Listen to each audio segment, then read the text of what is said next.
Assalamualaikum warahmatullahi wabarakatuh. Shalom, Om Swastiastu, Namo Buddhaya, salam kebajikan.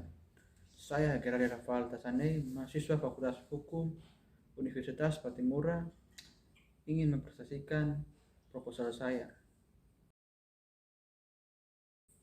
Latar belakang masalah.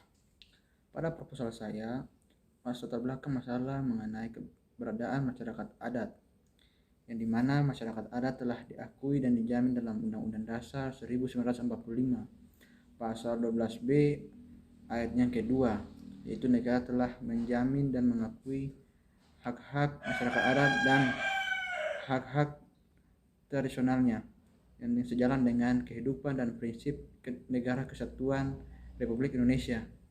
Dan juga pada pasal 28I ayatnya yang ketiga, negara masyarakat keberadaan masyarakat memang sudah diakui oleh negara, tapi boleh kita dilihat pada hak-hak yang belum diakui oleh negara berkaitan dengan pengelolaan sumber daya alam, yang dimana pengelolaan sumber daya alam tersebut belum dinikmati seluruhnya oleh masyarakat adat di dalam wilayah-wilayah adat tersebut, dimana kita tahu bahwa Indonesia telah mempunyai 437 lokasi sumber daya alam yang tersebar dalam bagian barat dan timur Indonesia, dan salah satunya terdapat pada Provinsi Maluku, yaitu di Kabupaten Buru berupa tambang emas yang terdapat pada Gunung Botak, yang dimana terjadi konflik kepentingan antara pemerintah dengan masyarakat.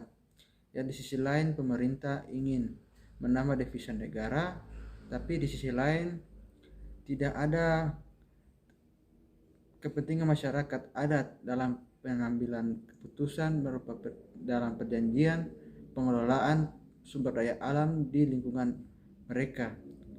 Dan kita pungkiri bahwa masyarakat adat telah menggantungkan hidup dan mata pencarian mereka dalam hasil pengelolaan sumber daya alam berupa emas di tambang Gunung Botak.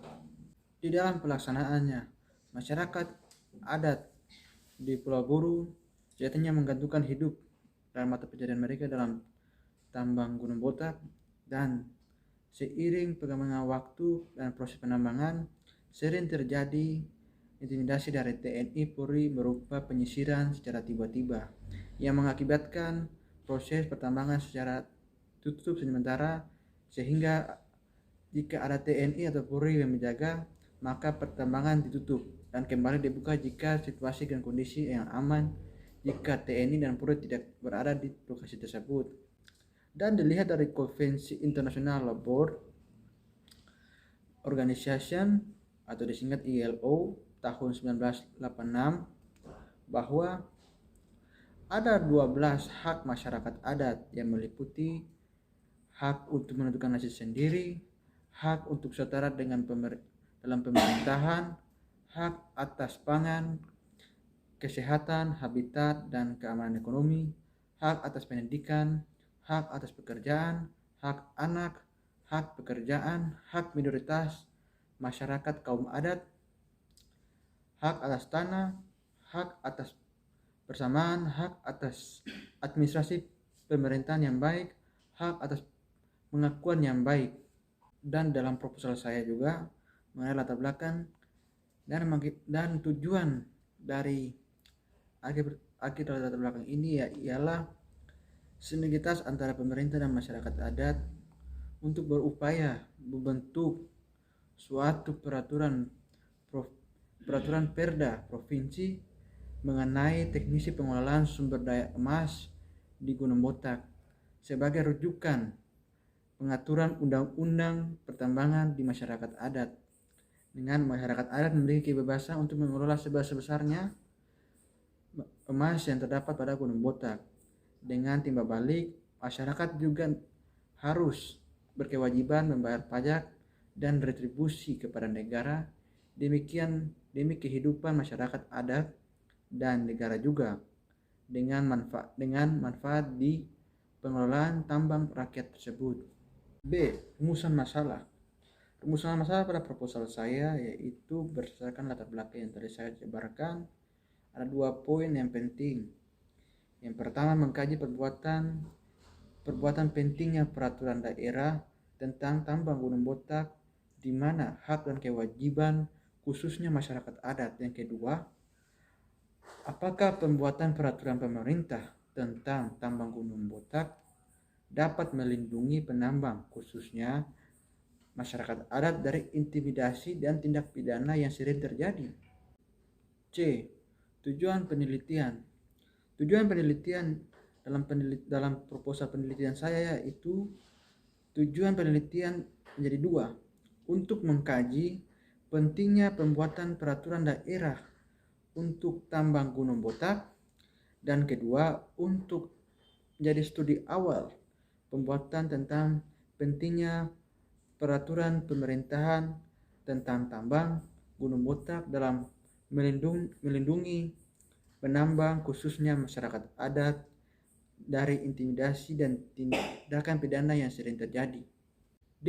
Kegunaan penelitian. Kegunaan penelitian ini terbagi menjadi dua yang saya klasifikasi menjadi dua, yaitu kegunaan pertama, kegunaan teoritis. Kegunaan teoritis adalah hasil penelitian ini dapat digunakan untuk menambah ilmu hukum khususnya hukum tata negara yang menjadi pedoman bagi penelitian lainnya yang sesuai dengan bidang penelitian yang diteliti. Yang kedua, kegunaan praktis. Diharapkan dalam penelitian ini dijadikan sebagai informasi bagi Pemda setempat, yaitu Pemda Kabupaten Buru, dalam menentukan dan menetapkan wilayah tambang di kabupaten tersebut. Kerangka konseptual. Kerangka konseptual pada proposal penelitian saya berkaitan dengan peraturan daerah.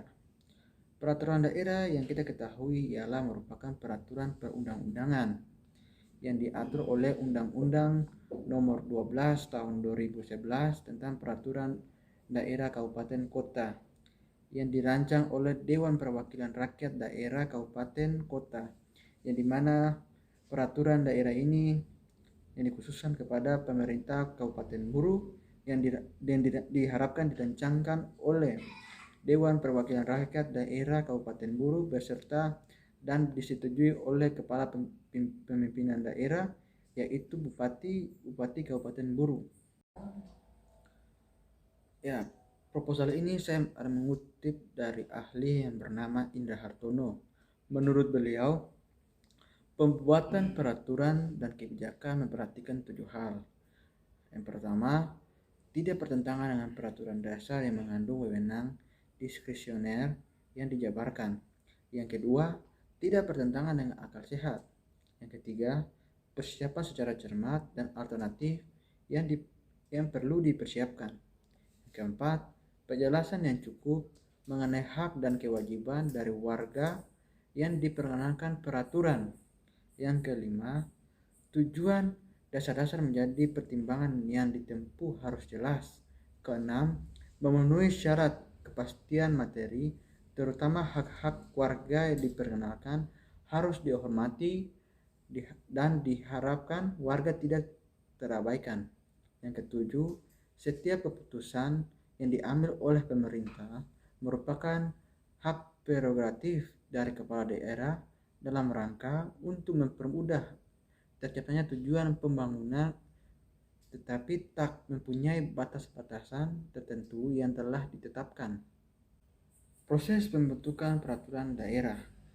Proses pembentukan peraturan daerah merupakan sebagian komponen yang penting dalam kesatuan sistem hukum nasional yang secara integritas untuk memberikan jaminan bahwa pembangunan nasional berjalan dengan teratur, ada kepastian hukum yang memberikan kemanfaatan dan bagi keterpenuhan rasa keadilan dan kemakmuran masyarakat sebagaimana diatur dalam Undang-Undang Dasar Negara Republik Indonesia tahun 1945, Undang-Undang Nomor 23 Tahun 2014 tentang Pemerintahan Daerah pasal 236 ayatnya pertama untuk menjalankan otonomi daerah, alat dan tugas pembantuan daerah membentuk perda. Pengertian perda sendiri berdasarkan Undang-Undang Kabupaten Kota Nomor 12 Tahun 2011, peraturan daerah dan perundang-undangan yang dibentuk kembali lagi oleh Dewan Perwakilan Rakyat Daerah Kabupaten Kota, yang dimana dalam proposal ini itu Dewan Perwakilan Rakyat Daerah Kabupaten Buru, yang disetujui oleh kepala daerah, yang kita ketahui kepala daerah dalam hal ini yaitu Bupati Kabupaten Buru. Yaitu tujuan suatu pembentukan peraturan daerah sebagai pedoman bagi pejabat dan masyarakat daerah untuk suatu daerah menjalankan kehidupan bermasyarakat dan pemerintahan, menghasilkan peraturan daerah baik sesuai dengan tuntutan kebutuhan masyarakat, harus terarah dan terkoordinasi. Dalam peraturan daerah perlu adanya persiapan yang matang, antara lain dimiliki pengetahuan mengenai materi muatan agar diatur dalam peraturan daerah. Yang kedua, adanya pengetahuan tentang bagaimana menuangkan materi muatan ke dalam peraturan daerah secara singkat tetapi jelas, dengan pilihan bahasa yang baik dan mudah dipahami, disusun secara sistematif dengan kaidah-kaidah bahasa Indonesia yang benar dan baik.